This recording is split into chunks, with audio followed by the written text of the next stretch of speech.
நம்ம புதுசா அந்த சூட்லாம் போட்டு வரோம்ல, அதை பத்தி கூட நிறைய பேரு ஏன் நாமெல்லாம் கோட் சூட்லாம் போடக்கூடாதா? இது அது இல்ல.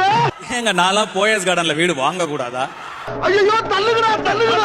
யாராவது மேல அதிகாரி ஊமத்துல எங்க கேட்டா ஒரு கலவரத்தை வித்தியாசமா அடக்க போயிருக்காரு சொல்லு. ஆட்சிக்கு வந்து சில வாரங்கள் கூட ஆகல. 6 மாசம் அமைதியா இருப்போம்னு சொன்னவங்க எல்லாம் 6 நாள் கூட அமைதியா இருக்க முடியல. ஆட்சிக்கு வந்து அரை மணி நேரத்திலே ஆரம்பிச்சிட்டாங்க. ஆட்சிக்கு வந்து சில வாரங்கள் கூட ஆகல. 6 மாசம் அமைதியா இருப்போம்னு சொன்னவங்க எல்லாம் 6 நாள் கூட அமைதியா இருக்க முடியல. ஆட்சிக்கு வந்து அரை மணி நேரத்திலே ஆரம்பிச்சிட்டாங்க. அந்த கல் எடுத்து அவன மண்டை அடிச்சு ஓடுப்பா.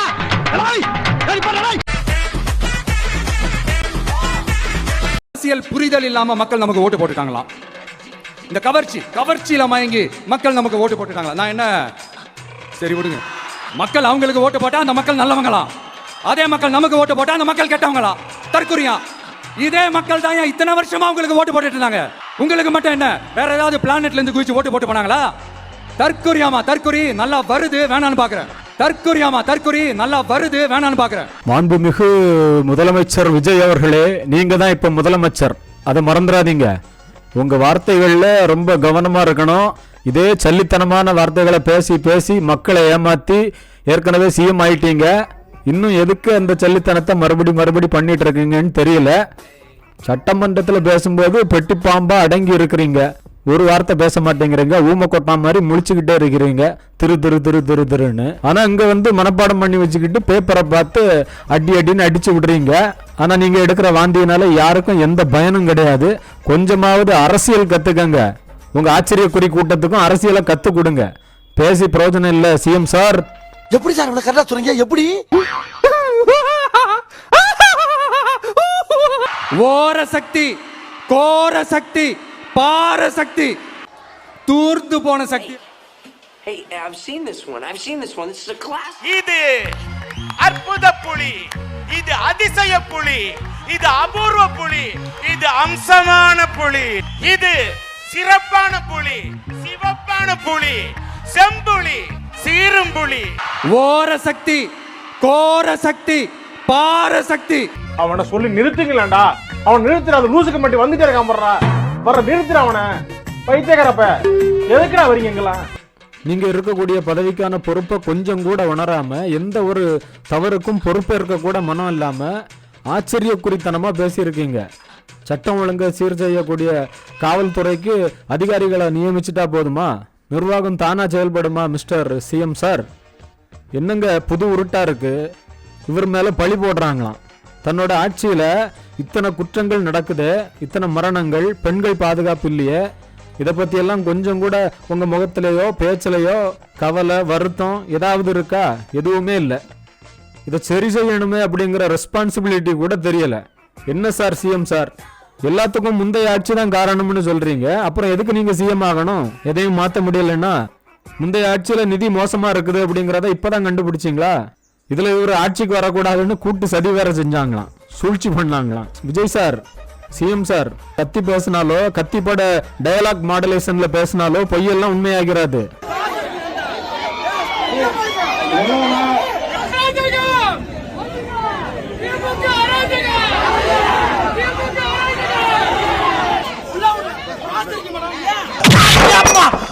ஆண்டிபட்டியில பிளேன் இறங்கி அரை மணி நேரம் ஆச்சு, இன்னும் ஏர்போர்ட்ல என்னடா பண்ணிட்டு இருக்க? பாமைக்கு வந்தியா?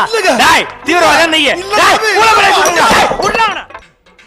ஆனா ஒண்ணு விஜய் சார், 2 பேருக்கு நடுவுல தான் போட்டியே. எதுல தெரியுமா? மக்களை ஏமாத்துறதுல, கொடுத்த வாக்குறுதிகளை நிறைவேற்றாம இருக்கிறதுல.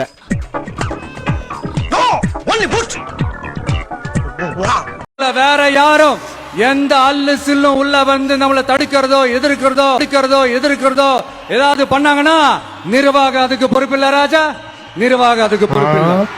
நிர்வாகம் பொறுப்பில்லை என்ன சார் சொல்றீங்க? மிரட்டுறீங்களா இன்டைரக்டா? இவங்க தானா அது?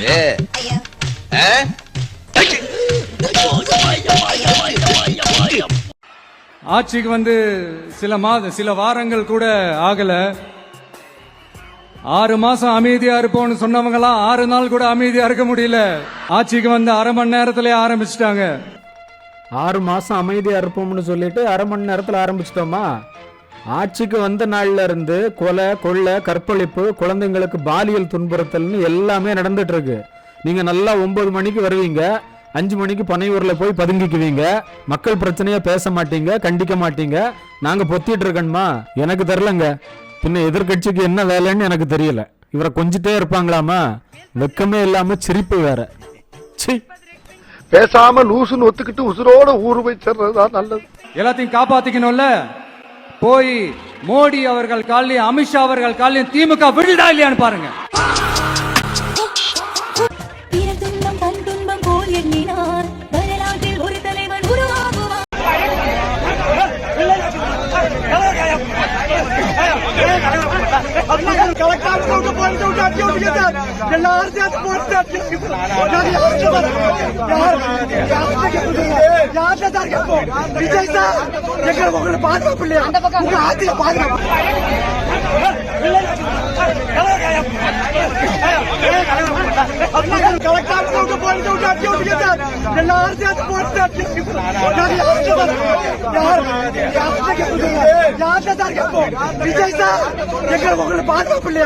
விஜய் சார், உங்க அரசு ஒரு ஹிட்லர் அரசு அப்படிங்கறத திரும்ப திரும்ப நிரூபிச்சிட்டு இருக்கீங்க.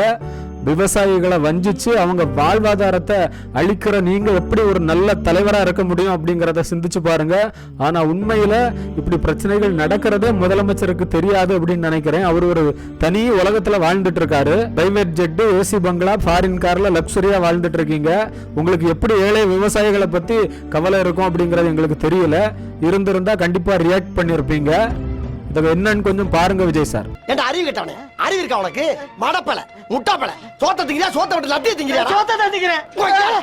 ஏப்பா அடிக்கிற? அடிக்காம என்ன பண்றது? கொல்லத்தாயா? அடுத்து ஸ்டாலின் சார், திமுக வந்து இப்போ தீய சக்தி மட்டும் இல்ல, மக்களை விட்டு ரொம்ப தூரமா போன தூர சக்தி,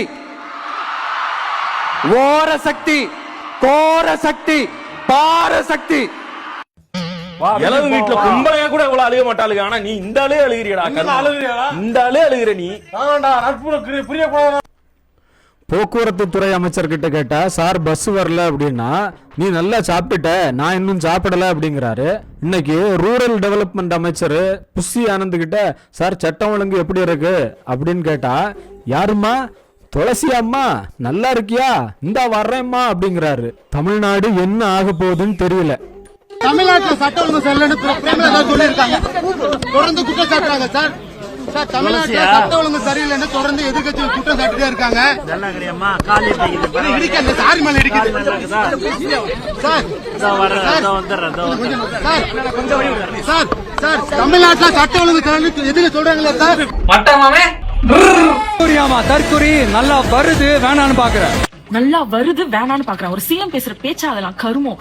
அதான் வின் பண்ணியாச்சுல. இப்போ என்ன கேட்டுட்டு இருக்கோம்? நீங்க என்ன சொன்னீங்க? வந்த அடுத்த நிமிஷத்துல இருந்து வந்த அடுத்த நிமிஷம் புடிங்கிருப்ப போட போய் ஸ்ட்ராங்கா டீ வாங்கிட்டு போ. என்னமோ ஒரு மேனிஃபெஸ்டோ, கேவலமான மேனிஃபெஸ்டோ விட்டீங்க. அந்த மேனிஃபெஸ்டோல இருக்கிறதெல்லாம் எங்க அப்படின்னு கேள்வி கேட்டா நல்லா வரும் உங்களுக்கு வாயில. ஆமா, என் வாயால அந்த வார்த்தை சொல்ல வச்சிடாதீங்கன்னு சொன்னீங்க. அது என்ன வார்த்தை? வேணாம் சார். பரவாயில்ல சொல்லியா? வேண்டாம் சார். சொல்லுன்றல்ல. எவ்வளவு பேர் நடந்து வரோம் பாருங்க. இவ்வளவு சிரமத்துக்கு ஆளாகிறோம் நாங்க. இதுதான் நல்ல மாற்றம். இதுதான் மாற்று கட்சி. மாற்று அரசியல் நாங்க நல்ல மாற்றம். இது இல்ல, அவங்க எத்தனை மணிக்கு வராங்கன்னு தெரியல. சாதாரண மக்கள், அவரு சாதாரணமா இருந்து வந்தவர் தான்.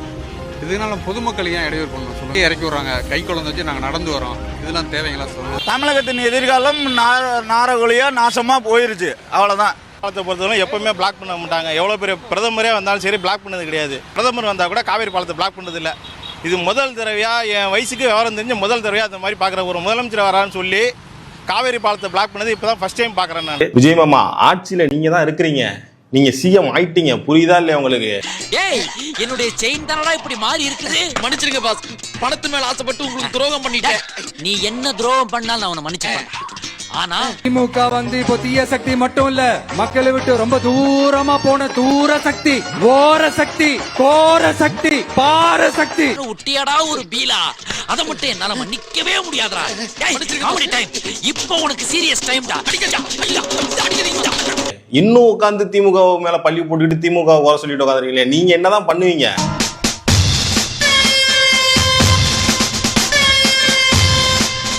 ஊரு விடாம ஒரு தெரு விடாம போதை பொருள் கலாச்சாரம் அப்படியே ஸ்ப்ரெட் ஆகி கொட்டி கிடக்குது.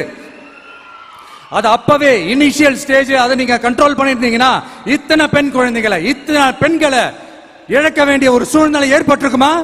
எல்லாத்தையும் பண்ணிட்டு பழிய தூக்கி ஏன் மேல போடுறாங்க. அப்ப இன்னமும் சார் வந்து நல்ல ஆட்சி நடத்துறதுக்காக வரலன்னு நினைக்கிறேன்.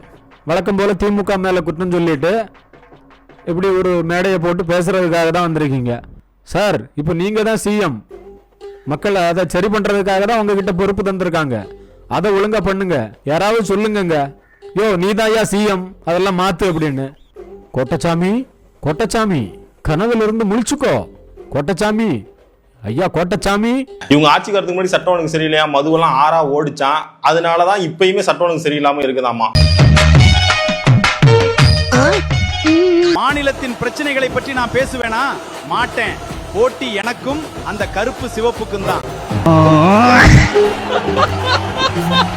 குதிரை பேரம் பண்றாரு, அது பண்றாரு, இது பண்றாருன்னு சொல்லிட்டு தப்பா கதையெல்லாம் அடிச்சு விட்டுக்கிட்டு இந்த தீய சக்தியும் தீந்து போன சக்தியும் அதாங்க திமுகவும் மற்றும் பலரும். இப்பவும் கூட அதிமுக எம்எல்ஏ தலைவர்களை கள்ளத்தனமா கட்சியில காசை கட்டி சேர்த்துட்டு தாங்க இருக்கானுங்க. எல்லா குதிரை பேரமும் ஃப்ராடு வேலையும் பண்ணிட்டு தான் இருக்கானுங்க. ஆனா மக்களை எப்படி பேசி ஏமாத்துறானுங்க பாருங்க. குதிரை பேரம் பண்றாரு, அது பண்றாரு, இது பண்றாருன்னு சொல்லிட்டு தப்பா கதையெல்லாம் அடிச்சு விட்டுக்கிட்டு உஜாரையா உஜாரு ஓரஞ்சார உஜாரு நயட்டு உஜாரு வாங்காசு உஜாரு உஜாரையா உஜாரு ஓரஞ்சார உஜாரு. சட்டசபையில பேசுங்கடான்னா பேப்பேன்றானுங்க. இங்க வந்து மேடைய போட்டு ரிஹர்சல் எல்லாம் பண்ணி பஞ்சு டயலாக பேசிட்டு இருக்கானுங்க. இவனுங்களை என்ன சொல்றது? ஒவ்வொரு வீட்டுக்கும் 1 கோடி ரூபாய் தரப்போகிறோம். ஆனால் கடந்த ஆட்சியில் பணட்டு கச்சானாவில் பணம் இல்லை. எங்க அண்ணன் மேகதாது அணையோட பிரச்சனையே தீர்க்க போறாரு. இப்போ மோடிக்கு லெட்டர் எழுதியிருக்கேன். தம்பி ஒரே விஷயம் நான் கேட்கணும். மேகதாதுன்னு தெரியாது.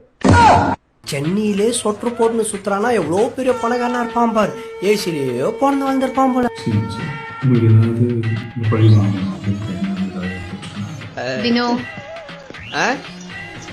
அப்புறம் ஏன் சார் கரூர் விஷயத்துல ஏன் மேல பழி தூக்கி போட்டீங்க? ஏன் மேல பழி தூக்கி போட்டீங்க?